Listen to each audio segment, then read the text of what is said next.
All right, hey guys.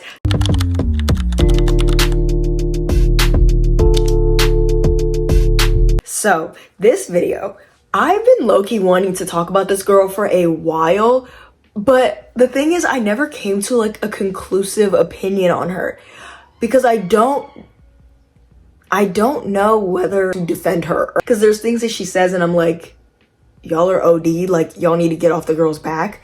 And then there's other things she says that I'm like, yeah, low-key, she needs to be called out for that. Like, I never know whether to defend her or call her out. So here we are. We're gonna kind of just do a little bit of both, I guess. I'm just gonna like try to explain the best I can. But so Chappell Roan, oh my good sis. Okay, she is a queer music artist. She's 27 years old, best known for her like big, bold, like drag makeup looks, talking about being openly queer in her songs, which I feel like we haven't really seen since, like, I think before her, like, Kalani was like one of the only like mainstream girls talking about like women on women experiences till like around like 2019, 2020, when people like Girl in Red came out and like Claro, and they started also making songs about the experience of falling for another woman. I feel like we didn't have a lot of people talking about that in songs, like writing deep, beautiful, emotional songs about it. So it was really nice to see all these women go mainstream, and now there's a lot of them, Chappell Roan being like one of the newest ones, I'd say. And I guess we're here to figure out, is she really genuinely overhated, or is some of it a little bit warranted? So I guess the main thing you need to know about her background, at least for this video, is that she calls herself a Midwest princess, as in she is kind of, I think she was born in like Missouri or something, and then like she's just from that Midwest area. So it's obviously very different from the way she portrays herself, at least in the media and in her music. So yeah, but just put a pin in that for now, because we'll get back to it. And that's the only thing I'm gonna mention about her. Like, I'm not gonna sit here and tell you her full life story about her becoming an artist. This isn't a deep dive on her. I don't really care about all that. We're gonna get into the controversy. We're gonna get into the tea. On one hand, I love how outspoken she is. She almost kind of like lacks media training in a way. Like, she kind of just says anything. Like, she's very honest. And part of me does respect that in like a celebrity, because I hate the ones that are like very media trained and almost like don't come off as real people. I like that. I'm gonna be honest. Like, I love that about Rachel Zegler, who is someone who is actually genuinely overhated, because old girl ain't do nothing really. Like, all she did was talk about, and I made a whole video about her, but like the hate she gets is very much unwarranted. All she does is stand up for causes that she believes in, that are progressive and genuinely benefit everyone, and she's genuinely talented.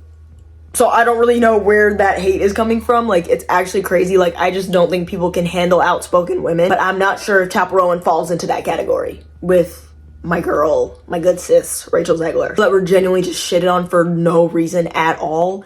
I don't know if she necessarily falls into that category. For a while there, I thought she might have. You hate successful, outspoken women.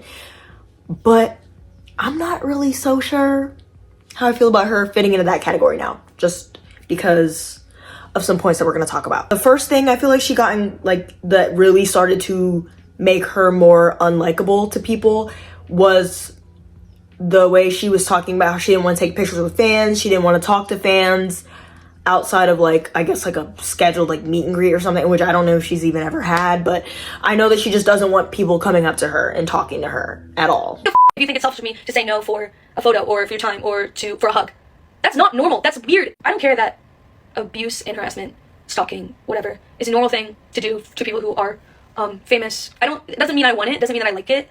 I don't want whatever the you think you're supposed to be entitled to whenever you see a celebrity. I guess that's understandable. Like, I don't even think it's what she says that's the issue. I think it's the way she says it. The way she comes across sometimes to people is very like kind of a little bit rude, but I fully understand what she was saying. Like, I think she was just trying to set healthy boundaries between her and her fans, which I think all artists should do. Like, at the end of the day, if you're crossing their boundaries, back off. Like, I get what she's trying to say. But on the other hand, it's like, if a fan comes up to you and they're not being disrespectful or crossing any boundaries or being rude or anything, I feel like it's just not that big of a deal. I feel like you should definitely be able to like sit and take a picture with them and talk to them. I don't think it's like that serious, because I understand, like, especially because she's new to this. She's never been famous before, obviously. Like, all this stuff is new to her, like random people that she doesn't know coming up to her. If you're very like introverted, or like you're not like someone who likes a lot of attention on you or like being perceived, that can be like kind of like jarring to have people that you don't know always coming up to you talking about how much they love you, and you've literally never seen this person a day in your life. Like, that is a little weird. I fully understand that. And I think just the way that it was worded was a little poor, but I fully understand what she was talking about. And I think she explains this a lot better in her recent Call Her Daddy podcast, which, even though that podcast episode also caused people to look at her differently, that part I think she cleared up a little bit better in that podcast. And overall, just complaining about being famous in general, which is kind of very annoying to people, because like, at the end of the day, you're doing something that you love and you're financially well off from it. Like, some people can't do things that they love and like it be financially beneficial to them at all. So you're one of the few lucky people that got to make a living off of that. And I think that's something that she should definitely be a little bit more appreciative of, because there are people out there who would like really love that. And we'll touch back on this a little bit later when I talk about my next point. But yeah, overall, I just think I fully understand setting boundaries. I just think there's a more respectful way to go about it. It does talk about it again and kind of explains like how it can be dangerous and kind of scary to her, which fully understand that. I think she cleared it up a little bit better in that versus back when she first started talking about it, and it came off kind of like bitchy a little bit. But that's where we'll leave that at. Another thing people wanted to call her out for retaining this podcast was, she said something about like how her friends all have kids now. I'm so sorry, this like piece of hair is like getting on my nerves, but all those people that she knows, like, they all have kids now and they're all miserable and stuff. All of my friends who have kids are in hell. I actually don't know anyone who's like happy and has children at this age. People were really mad about that for some reason. Like, all the baby mamas were like up in arms about it, but like, I don't really like see the issue with that like at all. I don't see the issue with her saying that, because she was only talking about her friends. She made that very clear. She said, all my friends that I know who have children are miserable right now. And I know a lot of people are mad about that, but like, at the end of the day, she wasn't talking about all women who have children. She was talking about the ones that she knows in her immediate circle. So I feel like that one is a little bit unnecessary to talk about, in my opinion. I don't think it's that serious. I don't think it's that deep.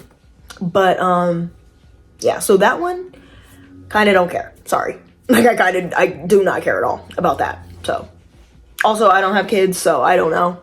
I'm not like fully in that world, but I've been around kids. All my younger siblings are literal children still, so trust me, I've been around kids, and yeah, and I've witnessed the effects it has on the parents involved. So yeah, I'm like, it obviously doesn't pertain to everyone, but I can it's not out of the realm of possibilities. Like, her saying that is not crazy. Like, I'm gonna be so real. And there are plenty of women on social media who have talked about like how their mental health tanked after having children. It's not like this isn't like shocking news.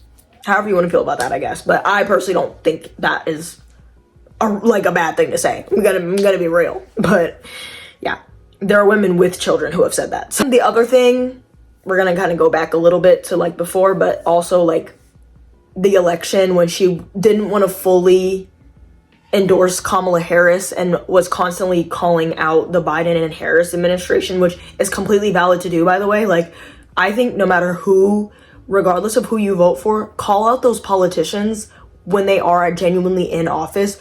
Continue to call them out, even if you voted for them. Like, because they're not always going to do things right. And they're always, like, it's important to hold these type of people accountable at all times. Like, I fully understand that. But, like, during a key election, like a very important election for our country, Endorsing and voting are completely different, because there is no way I can stand behind some of the left's completely transphobic and completely genocidal views. Like, for you to be like and you know younger people who can vote are going to be looking to these celebrities. Hate to say it, and really it shouldn't be like that. And she even mentioned that in her podcast episode. But it's a little bit more invalid for her because of the way she came up and the way she portrays herself. Like, I feel like it's either you're in or you're out with that.